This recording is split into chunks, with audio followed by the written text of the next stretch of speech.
Hello, welcome to Mary Ting's presentation, Grief and Ecological Loss into Action. My name is Lindsay Kamen. I'm the chair of the Sustainability Council at John Jay College and Director of Environmental Health and Safety. I'm also president of the Environmental Education Fund.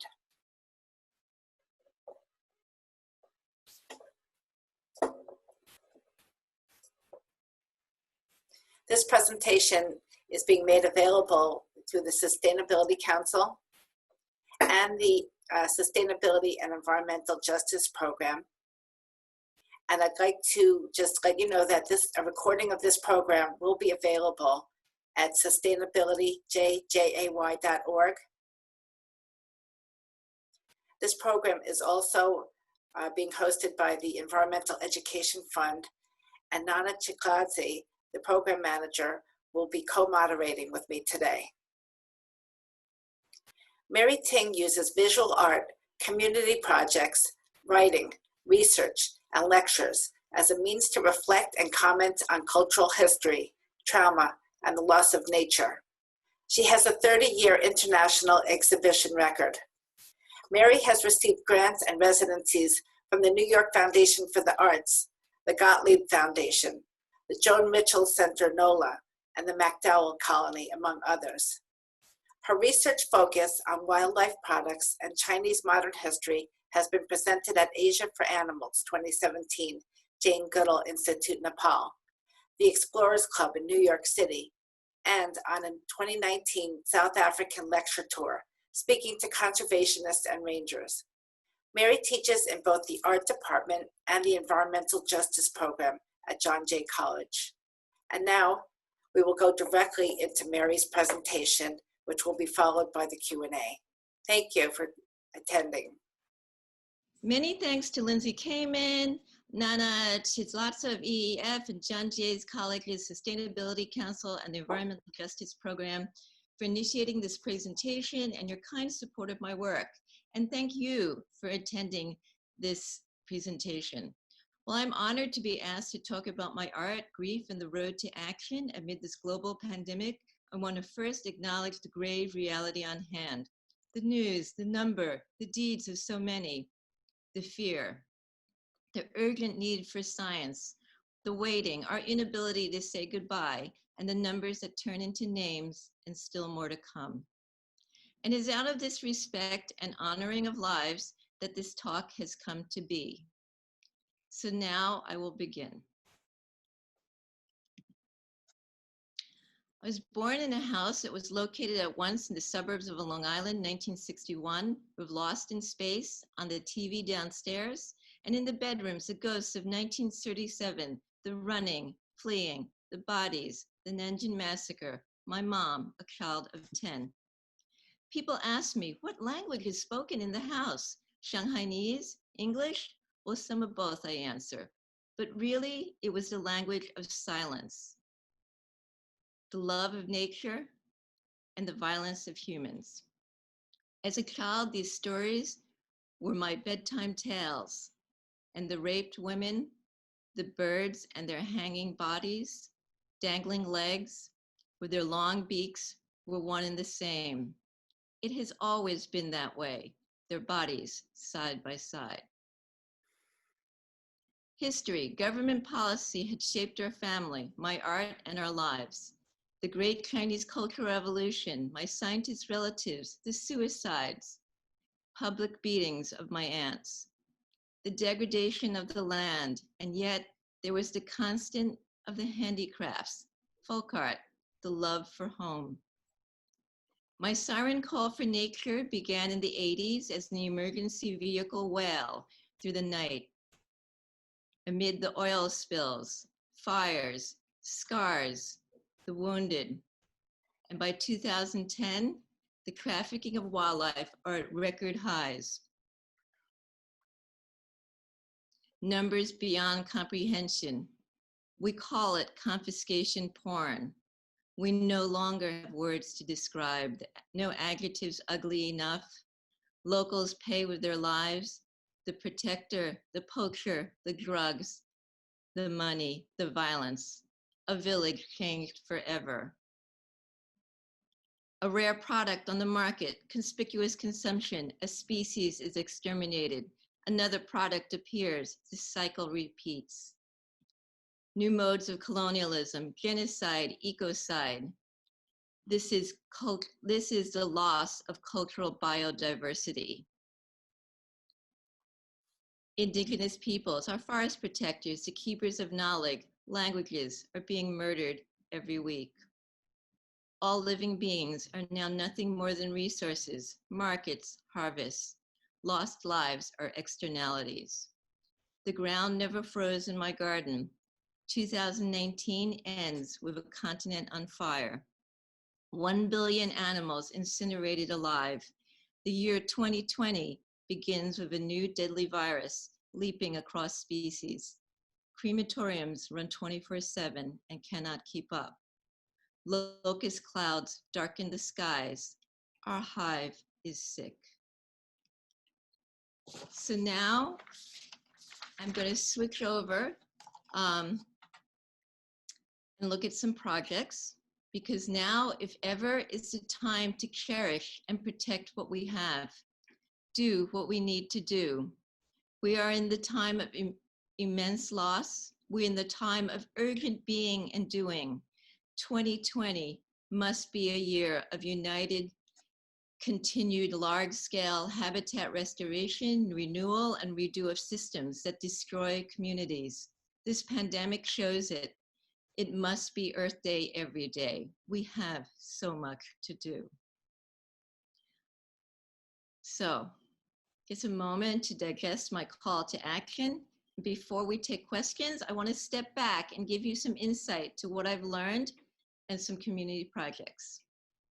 So, my mom was a huge influence on me. And with her death, there were many things I had to reflect upon and reconcile. And that is when I realized that what existed in the world for funerals and rituals was not sufficient. I looked to Chinese folk traditions, and there I found, again, a very commercialized ritual where taking paper objects that were mainly designer goods and burning them to send to the dead.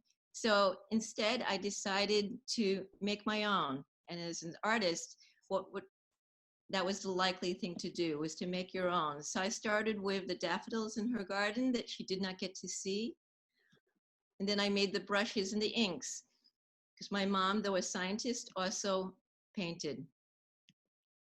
And then I realized that what could be better than doing this with a group of people, strangers, united in our grief. And then the first time I did this was at the Rubin Museum, and it worked really well. So a person came in, he was a cop, and he ended up doing this, an undercover bulletproof vest. And then another person who never got to meet the baby, her niece, who was murdered. And she said, "I wish I'd gotten to meet you." So people came together and we made things together, we cried together, and then we ate a meal, and it was up to people how they decided to deal with the objects, whether they were buried, they were burnt or kept. So that was Daffodil Ashes, and it was the beginning of a lot of other community projects.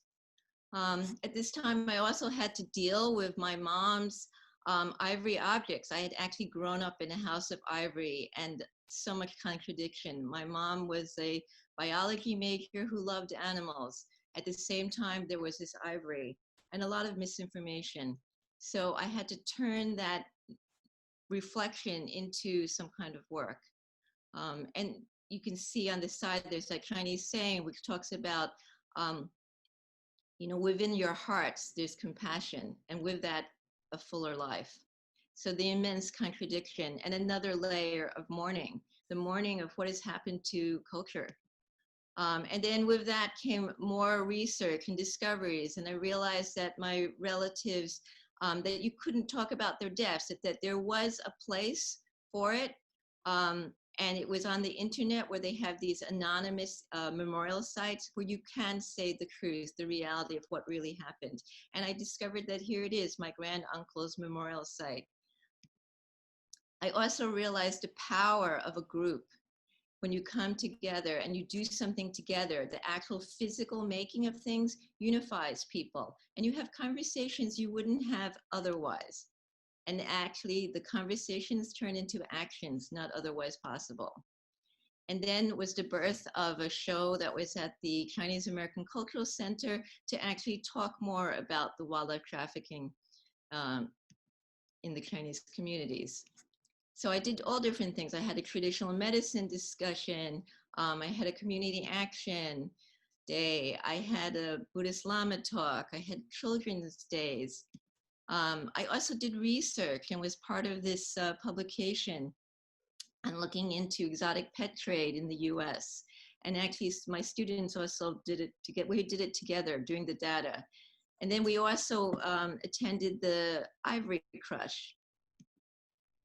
And then there was the beavers returned to New York City and realizing what used to be on 14th Street from east to west, the 14th Street of the past, and bringing them back just for one weekend. And then also bringing together an urban naturalist, a climatologist, and looking at the problems within Chinatown, the air quality, and also a cultural site at the same time, and what trees are there and why there's such a low amount of green coverage. As well as doing exhibitions, I also not only had them at John Jay and other locations, but also brought them to the abandoned trolley tunnel in DuPont Underground in DC to coincide with the March for Science and Climate March. And I also, of course, began to ponder more and more, how did this come to be? How did the land of Confucianism, Taoism, and Buddhism become the largest market for illegal wildlife products? And thus, I did a lot of research, which is ongoing, and presented in Nepal at the Jane Goodall Institute, in Canada and California and New York, and then went on a lecture tour in South Africa. And there's so much more coming. Artwork begets more artwork, research begets more research. So there's more in the oven and on its way, coming out in 2021. And then, you know, with each step along the way, you learn so much, and nothing is as it seems. And even though this is a really disturbing photo, to me, it also tells me the urgent need in places like South Africa and Zimbabwe and all these places that have these types of wildlife market, that there's a need for proper healthcare and education. These are very different from the high-end Chinese traditional markets. So I just want to say there's so much to love, so much to do. And the more you learn, the more it expands, the more exciting it gets in that way, because it's so incredible. It's an immense world of wonder out there. So we really must protect it. And in my mom's passing, I also inherited her garden. And with that, you know, I had to learn a new way of gardening, and also gardening in the 21st century, not the traditional Chinese ornamental garden of the past, a garden that's first and foremost for wildlife and secondary for people. Thank you. So before we head to questions, I just wanted to show you, this is my sort of beginning of a list, a starting list. So I think that people can look at this, but also come up with your own and share them.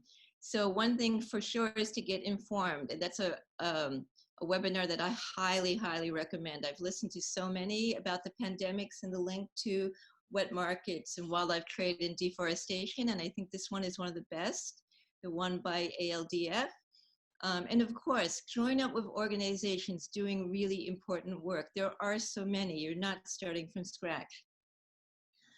So endpandemics.earth, Earth Justice, Eco Health Alliance, WCS, which is trying to, part of the End of the Trade Coalition, Herbicide Free Campus, that's US based, but the other ones are international, and then supporting local, national, and global initiatives. An example is the New York State Wildlife Killing Contest ban, and that's already is a Senate bill. Another bill to ban urban slaughterhouses, of course, to protect the rights of child farm workers, Support Care Act, and there's so many community initiatives in this pandemic. We're realizing or further exposing the extreme inequities. So just a sampling. And then the global issues, trying to pressure embassies for a ban on wet markets. And then if you want to know more about me and John Jay College, sustainability, and EEF. Thank you. So now I think we can move over to questions. Sabira, you want to stop sharing your screen? Yeah. If anybody has questions, could you please post in the chat room?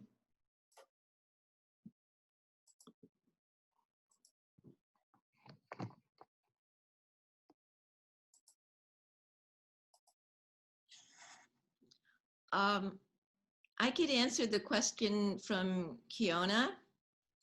Hi, Kiona.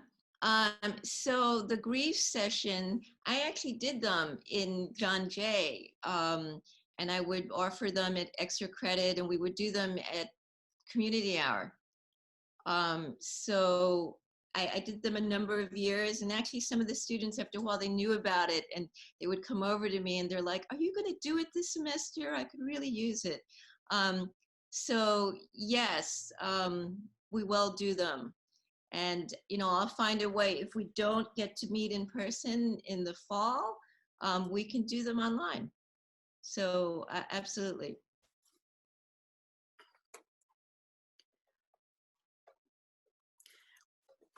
And then there was also the question about the traditional medicine. So that was actually part of a seminar to look at Chinese traditional medicine, which majority of it is herbal, but there's a certain small percentage that unfortunately does include endangered species products. So it was really trying to have a discussion about that. And I believe, and basically talking to everyone. And it was very helpful because the traditional medicine doctor, wasn't aware of many things, and some things she was quite horrified by. And I think it really changed her perspective. So it was just really great to have these conversations from all ends of the tables. So yeah, Kiona, I'll keep you posted. Are there any other questions? Yes, there is a question. Okay, go ahead, Nana. Yeah. What is the most healing practice you can recommend when our future seems gloomy?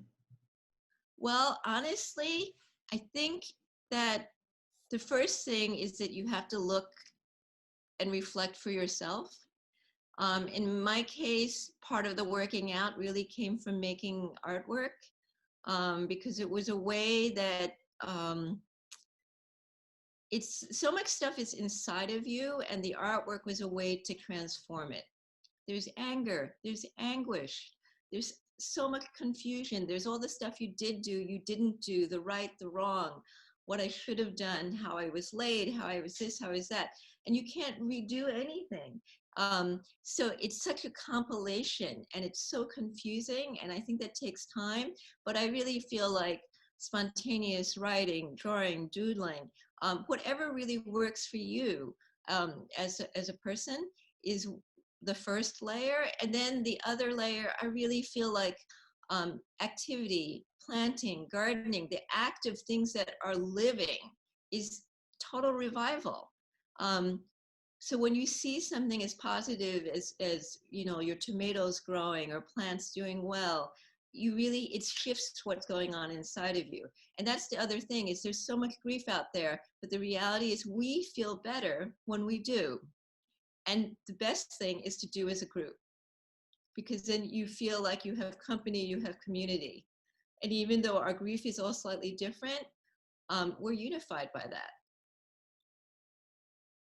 So Mary, let me ask you, the John Jay Environmental Justice Program is getting ready to implement students going around to lectures as climate ambassadors. Do you think that that is something that would work at other colleges and organizations? Absolutely. And actually that whole idea of taking our articulate students that are really raring to do something, they want to partake. I think that that was one of the things I had suggested, because I did a faculty development day, and it was really interesting because I brought two students. As soon as they started speaking and talking about the jobs that they were doing post John Jay and the work outside of John Jay, everyone in the room looked up. So people really listen to students, and students listen to students. So I think that's something that can go really far. And actually the link that I had enclosed, which was the Herbicide campus, on Herbicide, my campus, that link, that's exactly that. It's students that took the initiative, and they have gone so far. They have gotten actually all of the UC California campuses to not use herbicide. They have gotten all of the Hawaii Board of Ed schools to not use herbicide. So the voices of young people, really articulate, and also coming from it in this very polite, earnest way, that's not this overly aggressive, attacking way, but really reaching out, is absolutely positive, and it works. So it's something that I actually am thinking to do abroad too as well, is taking what I've learned from teaching art and teaching in environmental justice, because I really feel they circle into each other, and then bringing it to other places and really letting community people speak. So I hope that answered that. I see something from Selena Lee about older Chinese folks can be stubborn when it comes to changing beliefs in traditional medicine. So the thing is with that is that one aspect of it is that it's illegal to use these products, and they have been removed from the medical manuals. So the laws really help reinforce that. The other thing that I always say is that Chinese traditions and traditional Chinese medicine, all the arts, you know, they're incredible. That is really what we should be proud of. However, this little glitch, this few percentages of endangered species products that right now we have alternatives to, that is an incredible scar. It's like a blemish. It's the ultimate defacing, and Chinese people really care about face. So I feel like that overrides. And we're in the 21st century. We know better. And these animals are really on the brink of extinction. It's an incredible stain for Chinese tradition to be connected to that. And really younger people realize that. The bulk of Chinese youth really do want to get rid of these products from TCM as well as from the market. So things are changing. People are realizing about social responsibility. It comes with the education. And the question is that they can make this presentation available to the CUNY law students who are compatriots and advocates, and if you would be interested to do it. Yeah, so this is being recorded, so we will be able to share that link, and then also I can do things specifically for a specific audience too as well, so we can talk about that. Yeah. There's a question about getting more faculty involved in the issue of environmental justice, and somebody's asking if we should be doing grief sessions regarding the environment and COVID to start the conversation. I think that's probably a good idea, because you have to start really personally, where a place where people can identify with, right? So that would make so much sense. And that's exactly what happened to me. You start from the personal, and then it grows and grows. And then in the examination, in the reflection, I mean, I love my mom so deeply, but at the same time, the reality of the ivory, and then all these, sort of exotic, rare items that she cherished, because that was what was considered valuable. I realized that, that was her generation, and part of it was unawareness. Part of it was education too, because she believed that that ivory came from the elephant cemetery, that it fell out, that was from dead elephants. So again, it's education and awareness. Some people can have PhDs but not be aware of certain specific issues. So it's really not about your educational degree. It's really about having that breadth of knowledge. So I think that would be great to start from the personal and then go into environmental issues, which is what we're doing here as well. So another question is, what do you think that the impact of the COVID crisis and the quarantine will be on all this, as far as on the environment? Well, we're seeing mixed things. As I just showed you, there are already bills in New York, and then, you know, China has tried to, is shutting down its wet market, and they're shutting down certain markets. So it's really about consumption, though right now, traditional Chinese medicine products that use endangered species, as well as fur farming, as well as experimentation and laboratory, that is still, those markets are still there, as well as wildlife farming. And I have to say, that's not traditional. You know, centuries ago, there was no wildlife farm for tigers or bears being milked for their bile. So it's utilizing tradition for economic gain. So we're seeing a mixture. At the same time of this pandemic in the US, all our environmental regulations have been suspended under the current administration. It's under the cover of COVID. And on the other hand, there are all these other groups really pushing that now is the time to bring all these issues and to restart in a redo manner. We can't go back to the old normal. The old normal is what got us here. And that's something we really have to face. And to some degree, I feel like that's a grief, because people, by and large, did not realize, I think for the most part, how nefarious all these industries are, how problematic all our systems are. And it's going to be a great force. We really have to rally together as a bipartisan, as a global effort.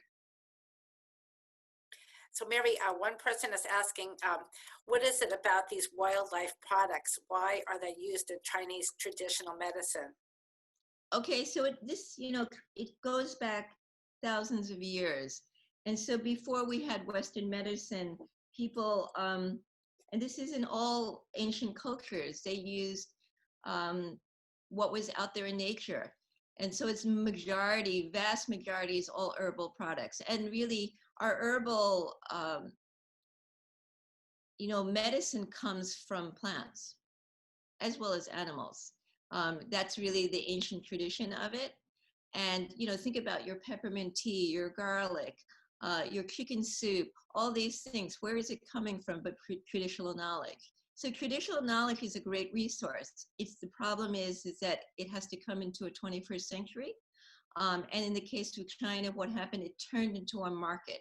Every time something industrializes and turns into a market, then you have a huge problem, especially when we have deforestation and species really on the brink.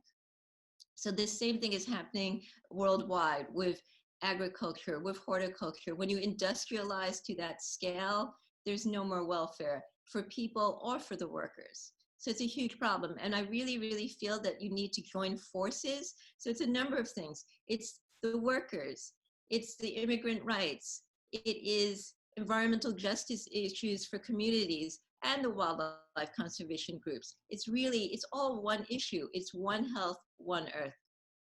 So, and I think instead of being separate and everyone's always thinking of, oh, this is what I care about and not that, you have to care about everything because it's all linked. The reality is this pandemic shows us that everything is linked globally. We know that it started in China and it jumped from wildlife to people. And this is not the first time. You think of AIDS all the way to Ebola, to SARS, to MERS, to Zika. They are all zoonosis. 75% of infectious diseases come from wildlife. Okay, so wildlife to domestic animals to wildlife, wildlife to another animal to people. So it's not the first time. And sadly, as there's more and more deforestation, as we are more and more in intimate contact with wildlife, this will increase. And think about the compilations, the problems. You see it with air pollution. We already have troubled respiratory systems, and then you add the COVID on top. Okay, so there's that urgency that we must do it now. And really, this is an opportunity. It's so blatant, all the problems in our systems. You see it with our healthcare, people not being able to get access to the hospitals, not being able to get tested, the incredible stress and pressure on our medical workers, the lack of proper equipment. So this is really the time to examine and redo systems. And if we are unified in seeing this need and pushing everyone, our representatives, our politicians must be working for us. Any other? Let's see, hold on. I have a question for you. Sure. There's a film out on the internet that came out on Earth Day that's causing a lot of controversy, that says that the environmental movement has been too much co-opted by industry with a focus on renewables, and that we should be focusing more on preserving forests and things like that. I think that they have to go hand in hand. Just like I said just before about, instead of these being separate sectors, climate change has always been so focused on reducing carbon footprint and the energy market. And then wildlife is always focused on deforestation. The reality, these two go together. You can't be doing renewable energy and deforesting. Our solar farms cannot take the place of a forest. So they really have to go hand in hand. And in working together, you can make wiser choices. And that is starting to happen. You see more and more partnerships, and we cannot be in like isolated bubbles. The conversation has to go broader, from the local communities that are affected to the people who have the knowledge about where do you place these things, what is appropriate. That film, I feel like, I think there were some questions that are really interesting. There is a problem in any sector of washing, as in like greenwashing, just and PR. So that's always something to, if we're going to be critical thinkers and connecting the dots, we have to look at everything with criticality. It's not just a given that everything is as people say it. So I think you do have to look under the cover of anything that's, says it's green. So that I think is a positive, to question things. The other thing about that film that I think was not so good was they needed more data, they needed more references. They questioned biomass, biofuels, but there wasn't enough and there's plenty of it. They needed to have some resources behind it, some information. Okay, so it's a mixed bag, in my review. That film is A Planet of the Humans. Are there any films that you do recommend that people watch while we're in quarantine? There's so many. I think if you're interested in the problems of biofuels and burned, Are Trees the New Coal? I think that's an incredible film. There are just so many. It's hard to say. If you're interested in the issue of poachers and wildlife trade, then there's a film on when lambs become lions. I think that's also another one. It looks at the human aspect of it, and ultimately all these issues are human problems. It's not a problem of the animals, it's a problem of us. So the answers really come from humans. So one more question is, do you have hope that traditional Chinese medicine will stop driving the poaching trade? It's a mixed bag. There are actually people within TCM who are really disturbed because it's giving it a bad name, right? And then you have the market. So that's really, it's important to separate all these things, like people versus people, culture, and market. So right now there's so much backlash against Asians, against Chinese.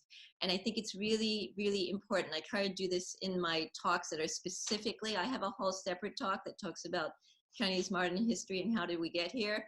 But it's really important to separate the market, which is the pharmaceutical markets that are really about pushing business, and the stockholders in that market and government policy, from culture and people, right? Because in the end, these are very, very separate industries. They're separate issues. There are people who really do want to clean up the act. And then you have the pharmaceuticals, and hopefully in the end, it's the consumers. If consumers are willing to say, we don't want this, there are alternatives. Instead of using real bear bile, there are actually synthetics that are so inexpensive and work as well. Okay, so it's just a social status of using the real thing. So I think with education, yes, we can do it. What's scary is that right now with the Chinese Belt and Road Initiative, it's called BRI, that's going global across, last I checked, it was some 60 countries. One of the main initiatives is to spread traditional Chinese medicine. So whether that's traditional Chinese medicine in the very holistic manner of acupuncture, massage therapy, herbal medicines, that would be great. If it includes these endangered species products and wildlife products, then that's highly problematic. So there you have it. So here's another question about that. The wet markets in China feed a large portion of the world's poor. And how will people get their food if these markets are closed down? Okay, so that's a really good question, and it's also really being debated. When China closed their wet markets, it's also how they define it. So they did not close down poultry and seafood markets, in other words. So the fish and the chickens are still there. What's missing is the bats, the civets, the beavers, the wolves, the cats, and the dogs. So largely the mammals are taken out of the picture. So there's all this stuff happening right now with different nations on how you define livestock, how you define wildlife. And this can be very tricky because you can utilize these labels to make loopholes. So for example, right now in South Africa, they relabeled 100-some species of wildlife, including lions and zebras, impala, into farmed animals.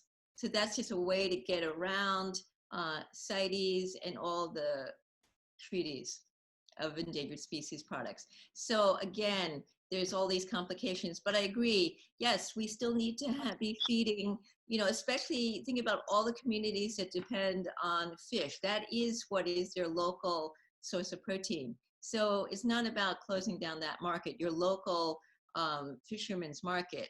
If anything, we want to relook at the industrial markets that actually include things like seafood slavery, people who are forced into slave trade, kidnapped and forced into being on boats out in the deep seas for decades. Okay, so that's what happens with the industrialized markets versus local small scale. So again, there's lots of differentiations in the words and how they're defined, and everyone's defining them differently.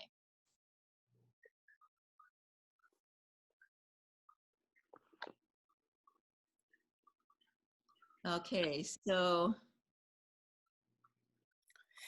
there's a question about, for people who are not good in art, how would they get started with making, environmental art? Well, it's not that it's not that I feel that environmental art is going to save the world, honestly. Sadly, I don't actually think it will. What it does do is it pulls us together.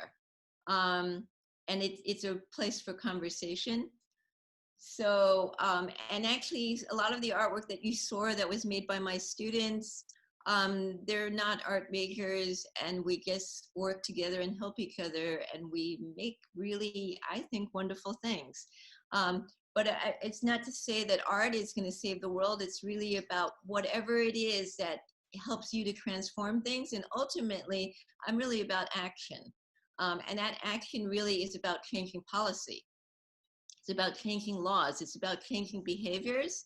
So if it's art that just stays in your home or is in a gallery that only a handful of people see, and maybe people who actually are engaging in some of this really problematic behavior, then that's really not so great. I'm really interested in the engagement, right? So that's really the bottom line, is that community engagement. And really, that's where you have the strength, because you're not alone. When you're alone making art, that can be on the lonely side. It's really when you're you're coming and dealing with other people and talking to other people. So thank you all for coming and all these great questions. You know, you can also email me if I didn't get to them. Are there any that are really critical that we need to answer?